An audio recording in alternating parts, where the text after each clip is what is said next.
Hey guys, and welcome to my podcast. I am so excited for today's episode because I'm not going to be alone. Really, I found someone, not really found like, looked for, but someone came to me who's going to be helping me today on my podcast, and I'm so excited to introduce James. Hello, James. Oh my, am I so excited to be on this podcast today? Was that a pun? Yes. Oh my, am I excited to be on this podcast today? And that is one thing I love about James. He is a lively personality, the life of the party kind of guy. You know what I mean? Of course. Why exactly am I here again?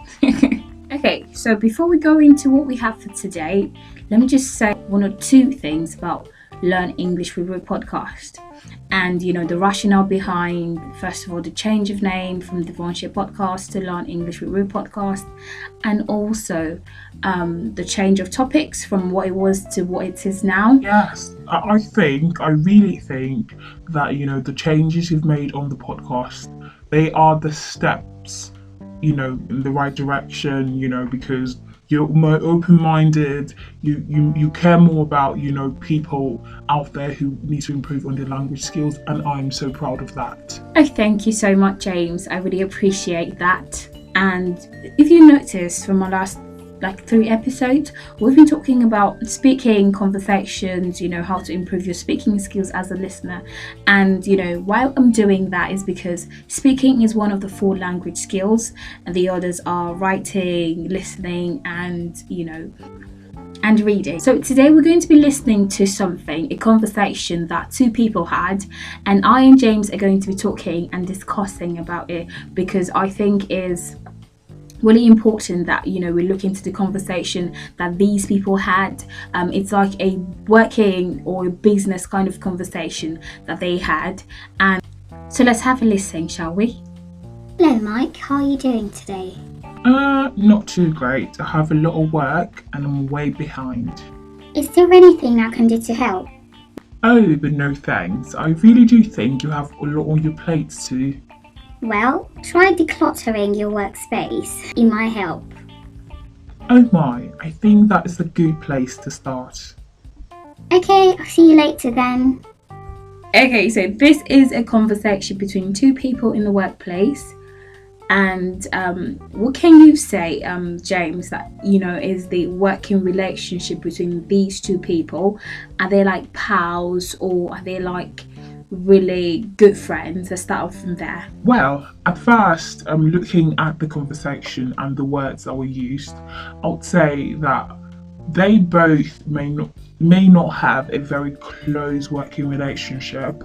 They're not too close because if my very close friend, walks up to me, maybe we work in the same office, and you walk up to me and you're like, okay, what can I do for you? I'd really tell you to do something, maybe not too much, but just help. Well, it looked like he was really concerned about her, and he was really concerned about her not getting maybe overburdened with his kind of work or his work. And it also looked like they are working in the same office or in the same company but not in the same department. So that's what I can say about their working relationship. They do not look, or they do not sound really close. But what if he was like really caring for her? Maybe he had a crush on her or something, and was like, okay, I don't really want to bother you with my baggage or my stuff, so don't really bother. Might have been the case. It's just not audio though, but that might have been the case. Well, I guess we would never know, because it's just an audio clip we're listening to and we don't really know these people. What I think that is a good point you're making, James. And I also think that this is a very formal kind of conversation. So it's in a workplace. And so it's really being careful, to not to be informal, not to sound maybe disrespectful or burdening to his friend. So I think in the workplace, it's really important to use certain kind of languages to sound very formal in a business setting. You would not want to sound really informal, like maybe you're in a baseball or basketball court play or something of that sort, and you're just sounding all informal. I really do agree with you on that one, Ruth. Now, speaking of, formal language or, formal vocabulary for the workplace, notice that she used a certain word called declutter. And so declutter means that you're going to, maybe you have a table full of a lot of books scattered all around the place. You have your laptop open, you have shreds of paper all over your floor in your office, and you have 1,000,001 files you have to go through. And so that overwhelming feeling was what he was having at that point in time. And what would you say? Before I even come to that, and then she gave him an advice to declutter. Declutter means you arrange your office, mates. Like, I think that is like the first place to start.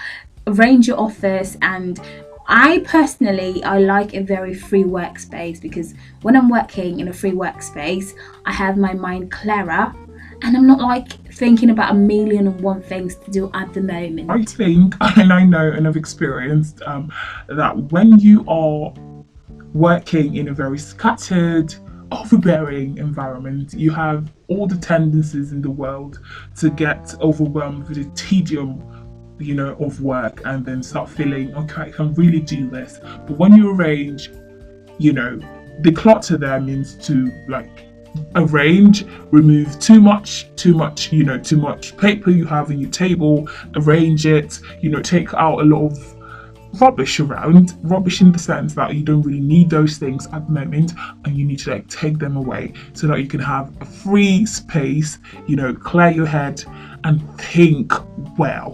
I really love the way you stress the think well, really. Okay, so she talked to him about decluttering, and did you also notice that he declined her help? Really? Yes, he did. He said, you have a lot to do too. But would you ever decline help from, maybe your colleague or someone working with you?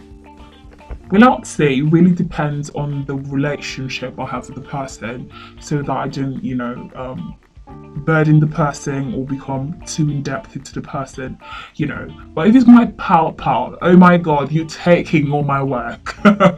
Yeah, so that's the kind of thing. Definitely, absolutely, because if it's my pal or my friend, I'm like, yes, there is something you have to do, or there's something you can do for me. And so that is just, basic office talk. Learn to incorporate this, use the clutter. Some things sometimes you just have to tell yourself, I have to do this myself.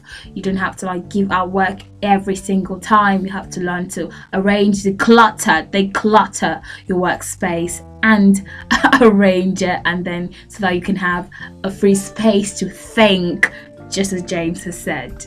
Of course, we have to think clearly. Okay, so James, any parting shots, you wanted us to know, or, any advice on, maybe business English or the business environment where you do your business? What can you say, or one or two things that you like our listeners to know? Like you, my listener, to subscribe to Learn English with Ruth podcast, because I don't want you to miss out on anything that's coming your way. There's really great stuff that Ruth is putting together. I can see all the hard work, I can see all the research going into Learn English with Ruth podcast, and also the YouTube channel. So my dears, make sure you subscribe to both the podcast and the YouTube channel. Oh my God, that is so sweet. That is so lovely. Thank you so much, James. And so I like to draw the curtains here, and I'll see you in my next episode. Bye.